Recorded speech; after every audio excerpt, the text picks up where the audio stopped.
Bem-vindo ao canal Direito do Trabalho em Minutos. O tema de hoje é Fato do Príncipe e a responsabilidade governamental pelos débitos trabalhistas decorrentes do fechamento da atividade por conta do coronavírus. Olá, meu nome é José Lúcio Munhoz, eu sou advogado, juiz do trabalho aposentado, e estamos aqui hoje para conversar sobre o Fato do Príncipe, um tema que está dando alguma controvérsia no âmbito jurídico, acadêmico, com algumas notícias pela imprensa e até com manifestação do nosso presidente da República, como a gente vai verificar nessa videoaula. Bom, o que é o Fato do Príncipe, para entrar logo de cara no tema?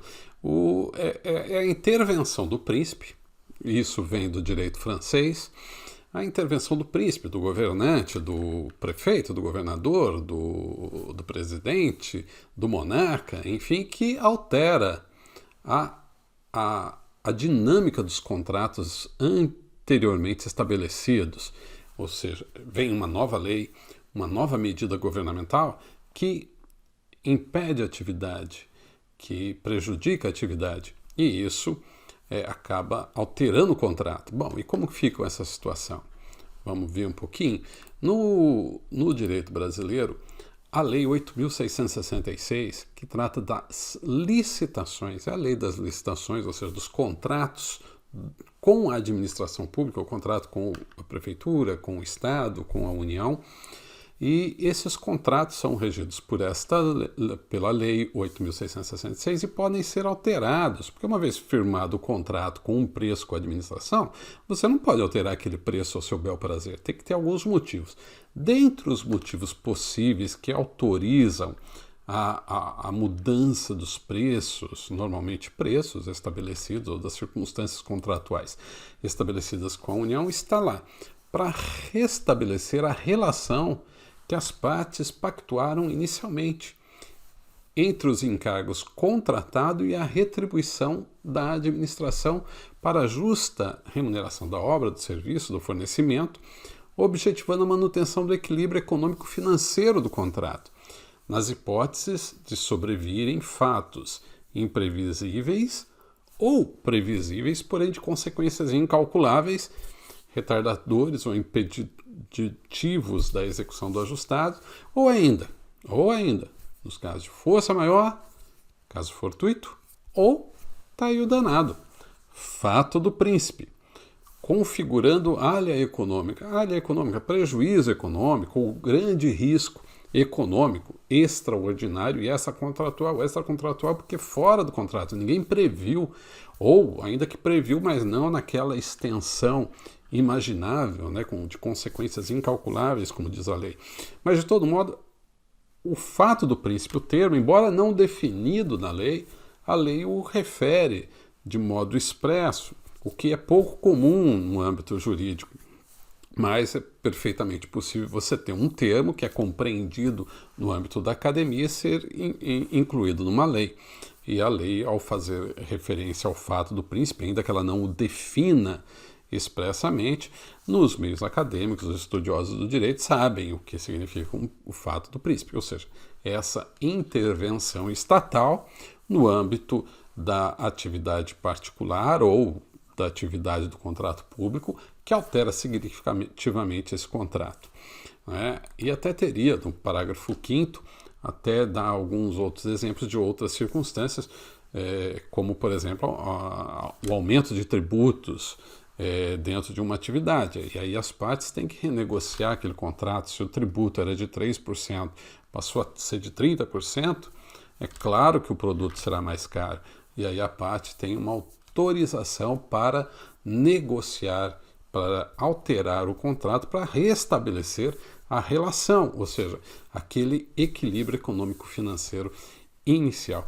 Nós estamos falando aqui do fato do príncipe em geral, não estamos falando ainda das relações de trabalho, e muito menos da relação de trabalho com o fato do príncipe no âmbito da pandemia global do Covid. Que vai ser justamente esse o tema dessa videoaula, ou seja, responsabilidade governamental possível ou não pelos débitos trabalhistas decorrentes do fechamento ou redução da atividade do empregador em função do estado de calamidade do Covid-19. Covid-19. É uma videoaula sempre genérica. Em caso de alguma dúvida específica para o seu caso, alguma informação adicional, por favor, consulte seu advogado, sua associação de classe ou seu sindicato, ok? Bom, a Lei 13.979, ela veio regular a situação de emergência de saúde pública decorrente do coronavírus, da pandemia global. E entre as medidas possíveis previstas nessa lei, do último dia 6 de fevereiro, estão lá duas medidas, que é o que nos interessa para o tema aqui: o isolamento e a quarentena. E o que são isolamento ou quarentena? O próprio artigo 2º da mesma lei, ela estabelece o seu conceito. Isolamento é a separação de pessoas ou meios de transporte. Até, esse voo não vai decolar, esse não vai aterrissar, por conta de uma circunstância de natureza de saúde pública, né? E a quarentena é restrição de atividades ou separação de pessoas.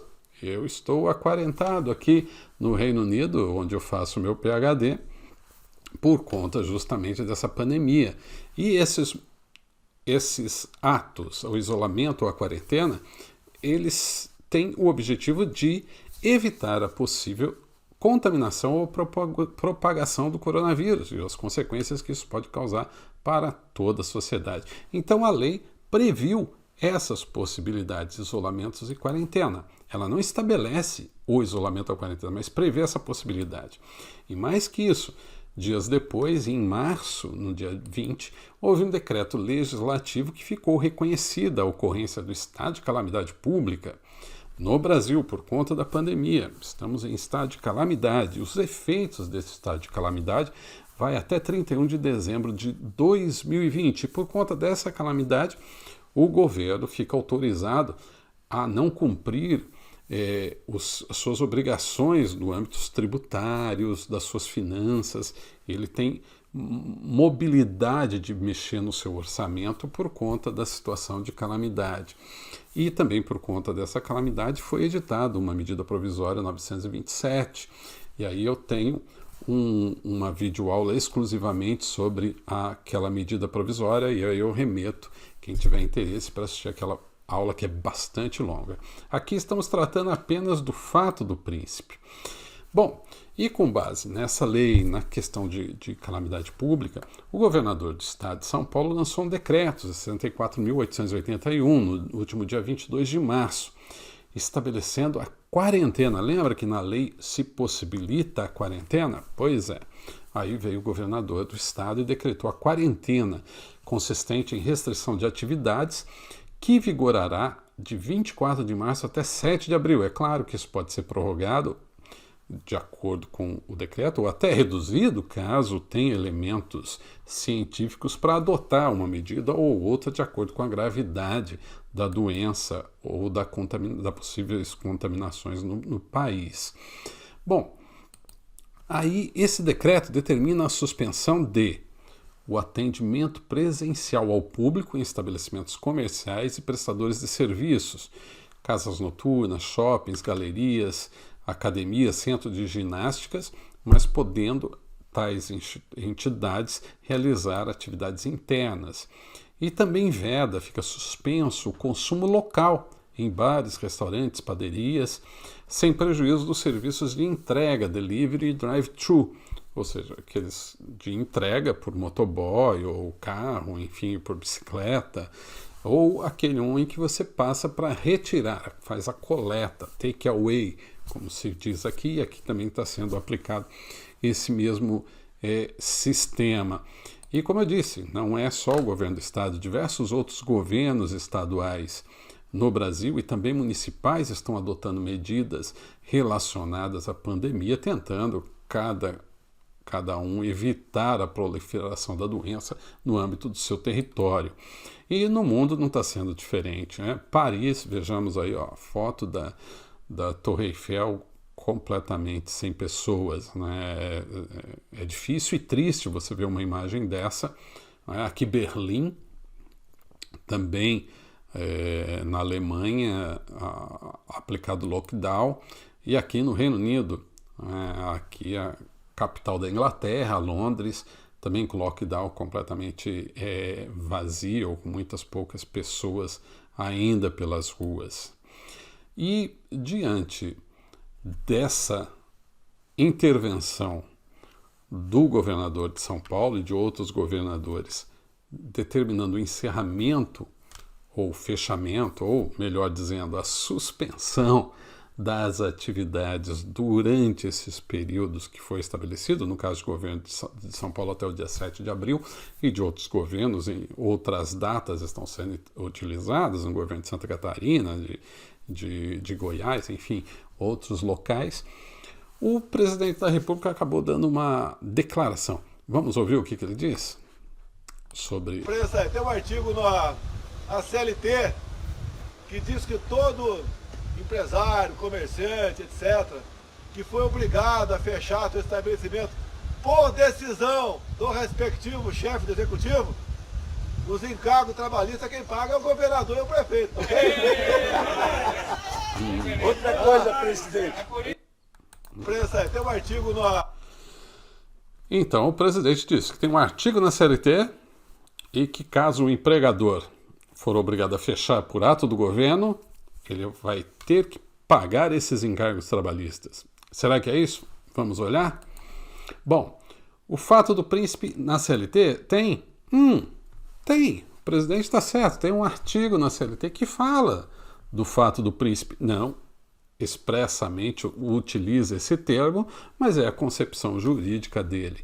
Ou seja, no caso de paralisação temporária ou definitiva do trabalho, motivado por ato de autoridade municipal, estadual ou federal, pela promulgação de lei ou resolução que impossibilite a continuação da atividade, prevalecerá o pagamento da indenização, que ficará a cargo do governo responsável. Então nós temos aqui alguns elementos aí: paralisação temporária ou definitiva, ato de autoridade municipal, estadual ou federal, que impossibilite a continuação da atividade, pagamento da indenização. E que indenização que é essa?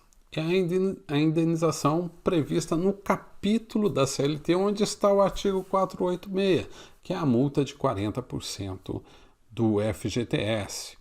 Quando a pessoa tem o seu contrato de trabalho rescindido, ela recebe 13º proporcional, férias proporcionais. Opa, mas isso é verba rescisória. Mas essa já é uma dívida do empregador.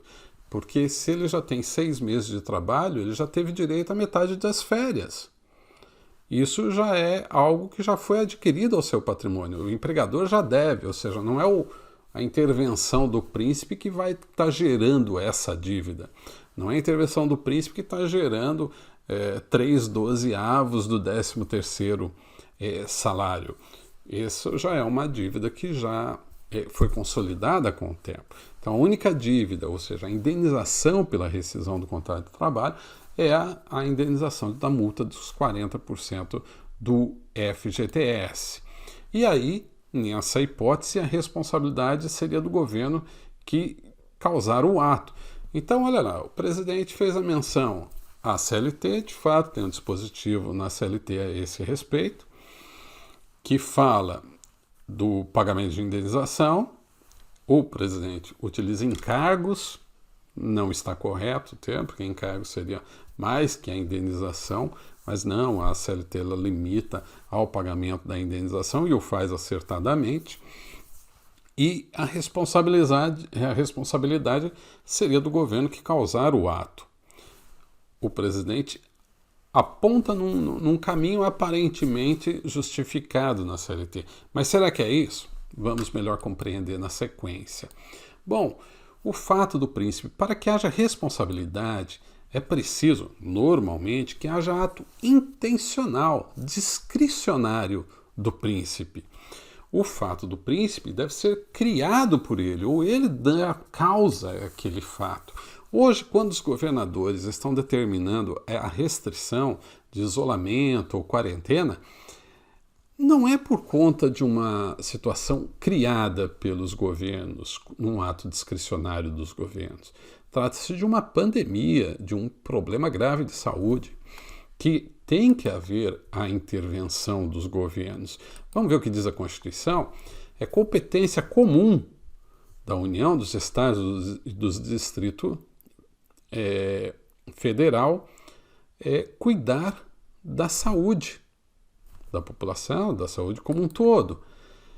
O artigo 196, a saúde é direito de todos e dever do Estado, né? E o artigo 197, são de relevância pública as ações e serviços de saúde. Será que ao determinar o fechamento de um estabelecimento por conta da proteção prevista até na lei do coronavírus, será que isso é um ato discricionário do governador? É um fato do príncipe, ele criando aquela situação, ele surgindo com um ato novo que interfere na vida das pessoas, ele dando causa a isso? Vejam bem, a Constituição Federal, também no artigo 231, diz o seguinte: é vedada a remoção dos grupos indígenas de suas terras. Ok? Você não pode sacar os índios das suas terras, salvo em caso de catástrofe ou epidemia que põe em risco sua população. Ou seja, os índios que não podem sair da sua terra, a administração pode ir lá e sacá-los de lá em caso de epidemia que põe a risco a sua população. Olha, se o governo pode sacar quem é irremovível de suas terras para proteger, que dirá a população como um todo, né? O restante da sociedade. O governo deve agir, é um dever do Estado cuidar da saúde. Então eu tenho muita dificuldade de entender o fato do príncipe previsto na CLT, que é para uma intervenção do Estado com um ato discricionário dele, quando a gente mira com os olhos na circunstância do coronavírus, que exige uma atuação do Estado como seu dever. Não é? E tanto que o Código Civil, por exemplo, ele responsabiliza as pessoas por seus atos ilícitos que cometem contrariando a lei. Mas veja bem, o artigo 188 diz: não constitui ato ilícito os praticados em legítima defesa ou no exercício regular de um direito reconhecido. Ou seja, se o Estado intervém na atividade exercendo seu dever legal e constitucional de cuidar da saúde, eu tenho a sensação que isso não constitui um ato ilícito. E não sendo ato ilícito, logo não gera responsabilidade, não gera o dever de indenizar. Não é? Até o Código Penal, ou seja, em uma situação ainda mais grave, no caso de um crime, se o agente pratica um crime em estrito cumprimento do dever legal ou no exercício regular do seu direito, isso também não caracteriza um ilícito, nem mesmo para fins criminais. Então isso mais fundamenta ainda a minha visão no sentido de que, eu imagino que não estamos falando do fato do príncipe nessa hipótese da pandemia. E a Lei 8.429, por exemplo, que trata da improbidade administrativa, diz no artigo 11, constitui ato de improbidade aqueles que atentam contra os princípios da administração pública ou qualquer ação ou omissão que viole os deveres de legalidade e lealdade às instituições. E, notadamente, inciso 2º do artigo 11, retardar ou deixar de praticar indevidamente ato de ofício. A administração pública ela tem que agir se ela está diante de dados técnicos, científicos, médicos que atestam um problema grave de saúde, ela tem que intervir, é um dever do Estado intervir. Então, se é um dever dele intervir, eu não vejo aí a existência de um ilícito. E eu posso dar até outros exemplos. Imagine que um município feche uma atividade que está fazendo mal para o restante da população. Ou uma atividade que está sendo poluente, uma atividade empresarial que está contaminando o meio ambiente.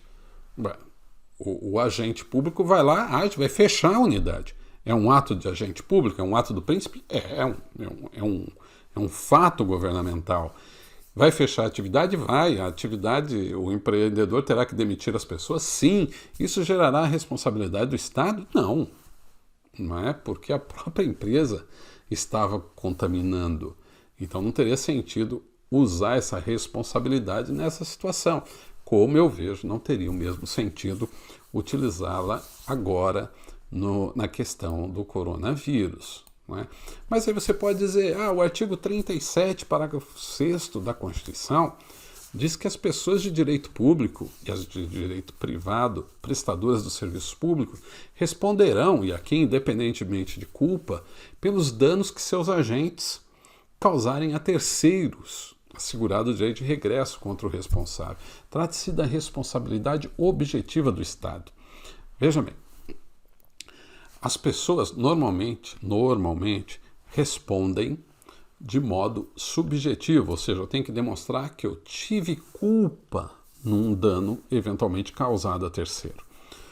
O Estado, pelos atos de seus agentes, responde independente de culpa. Aqui tem uma pegadinha que até alguns estudantes ou jovens profissionais do direito caem, porque você fala bem assim, olha, um motorista de ambulância bateu o carro e machucou alguém, causou um dano. Haveria uma responsabilidade do Estado na reparação do dano causado. Bom, mas aqui diz, a responsabilidade é objetiva. O Estado não pode alegar culpa, ele responde independente de culpa. Bom, então poderia o Estado, numa ação em que o seu motorista de ambulância se envolveu num acidente, poderia o Estado dizer o seguinte, olha, não foi culpa do motorista o acidente, logo eu não tenho que indenizar. Poderia dizer isso? Muitos estudantes e alguns jovens profissionais do direito vão falar, não pode, porque o Estado responde independentemente de culpa. Grande equívoco. O Estado não só pode, como deve alegar que não foi culpa do seu motorista. Mas aí vai se discutir a culpa? Sim, a culpa não do Estado, mas a culpa do motorista. Se não for o motorista que causou o acidente, ele não vai responder, o Estado ou o seu agente não vai responder por aquele dano. É claro que se o motorista da ambulância tá legal, vem um outro carro e bate na ambulância, a culpa é do outro. E aí é esse outro que tem que ser indenizado. Mas e a culpa do Estado aqui? Como é que fica? A culpa do Estado, que ele é responsável independentemente de culpa, que trata, portanto, da sua responsabilidade objetiva, é que ele, Estado, não pode alegar que na sua relação com o motorista, ele agiu sem culpa. Ele não pode, por exemplo, dizer, a culpa foi do motorista, mas eu, Estado, eu o treinei, eu dei equipamento, eu forneci instruções, eu orientei, eu qualifiquei, o carro estava em excelentes condições, então eu, Estado, não tenho culpa pelo ato do meu agente. Isso o Estado não pode dizer. Ele é responsável pelo ato do seu agente, independente de culpa sua, Estado, nessa relação com ele. Mas o ato do seu agente com o terceiro, com o cidadão, pode ser discutida a culpa, sim. Se não foi culpa do motorista da ambulância, nesse exemplo, não haveria responsabilidade. E aqui, novamente, se elimina a responsabilidade do Estado nessa circunstância do coronavírus, porque a culpa dessa circunstância toda não foi ocasionada pelo Estado, ao menos na minha visão. É claro que pode ter outras opiniões igualmente abalizadas sobre esse mesmo tema. Né? Então, o fato do príncipe na CLT exige paralisação temporária ou definitiva do trabalho, motivada por ato de autoridade, que impossibilite a continuação da atividade, e a indenização, a multa de 40%, ficaria a cargo do responsável. Bom, a minha conclusão aqui nessa aula é que isso não caracteriza fato do príncipe eis que a circunstância não decorre da discricionalidade do Estado no caso da pandemia. Trata-se de um exercício regular de direito ao cumprimento de dever legal por parte das entidades governamentais que afastam a ilicitude e, consequentemente, também a responsabilidade do Estado. E ainda que houvesse alguma responsabilidade por conta do fato do príncipe, a indenização seria a multa dos 40% do FGTS e não os encargos trabalhistas devidos pelo empregador. E ainda essa multa de 40% poderia ser discutida, poderia ser aplicado na metade por conta da força maior. Mas isso é uma outra circunstância que eu remeto o interessado para o outro vídeo, cujo link eu vou deixar embaixo deste aqui. De todo modo, alegado o fato do príncipe, sempre, aí diz a CLT no artigo 486, sempre que o empregador invocar na sua defesa o preceito do presente artigo, ou seja, do fato do príncipe, o juiz deverá notificar a pessoa de direito público apontada como responsável pela paralisação do trabalho para que ela apresente a sua devida defesa, passando a figurar no processo como chamada autoria. O parágrafo 2º diz: sempre que a parte interessada invocar defesa baseada nas disposições deste artigo, o juiz também ouvirá a parte contrária para se manifestar dentro de 3 dias. E verificada qual a autoridade responsável, o juiz dar-se-á por incompetente remetendo os autos ao juiz da Fazenda. Bom, o que diz esses 3 dispositivos aqui, os parágrafos do artigo 486? Quando o trabalhador for ingressar com uma ação pleiteando na Justiça do Trabalho as rescisórias que ele não recebeu, o empregador vai dizer: eu não paguei a multa dos 40% porque ocorreu o fato do príncipe, na visão dele, empregador. E ele vai alegar isso no processo. E por quê? No caso que a gente viu do exemplo, por culpa do governo do Estado. Aí o juiz do trabalho notificaria o trabalhador e o governo do Estado para se manifestarem sobre aquele argumento de defesa. Após isso, o juiz iria verificar, segundo as normas do parágrafo 1º, 2º e 3º, qual seria a competência. Bom, tratando-se de governo do Estado, seria a vara da Fazenda Pública do Estado. E aí ele remeteria o processo para a vara da Fazenda Estadual. Isso é o que diz aqui. Na minha concepção, eu não aplicaria muito disso no processo de trabalho. Está na lei? Está na lei, mas houve algumas alterações posteriores que mudam isso. Bom, o chamamento à autoria não é algo absolutamente automático. Se o juiz entender que nesse fato do príncipe não se aplica nos procedimentos laborais, ele já poderia de pronto recusar esse chamamento à autoria e continuar com o processo. Ele não precisaria intimar o órgão do Estado para vir se manifestar sobre algo que o juiz já entende, por se tratar de norma legal, como absolutamente improcedente. Ele poderia fazer isso como uma decisão interlocutória ou antecipação de uma decisão de mérito, se o pedido fosse na inicial, que dirá um pedido formulado na defesa. O juiz poderia fazer isso com absolutamente tranquilidade e poupando tempo do processo, ou seja, intimar o governo para 30 dias se manifestar e tal. Por cautela, talvez ele pudesse aplicar o parágrafo 2º, intimar a parte contrária para se manifestar em 3 dias sobre essa alegação e aí decidir. Se o juiz se convencer que pode haver a existência de fato do príncipe, ele então intimaria o órgão governamental respectivo para coletar a defesa. Bom, vindo a defesa, e aí o juiz iria verificar qual a autoridade responsável. Como eu disse, no caso do governo do Estado, seria a Fazenda Pública. Se fosse da União, seria um órgão da Justiça Federal, não é? E e remeteria o processo na forma do parágrafo 3º. Eu também não faria mais essa remessa, porque a Constituição Federal estabelece a competência da Justiça do Trabalho, no seu artigo 114.1, em ações oriundas da relação de trabalho.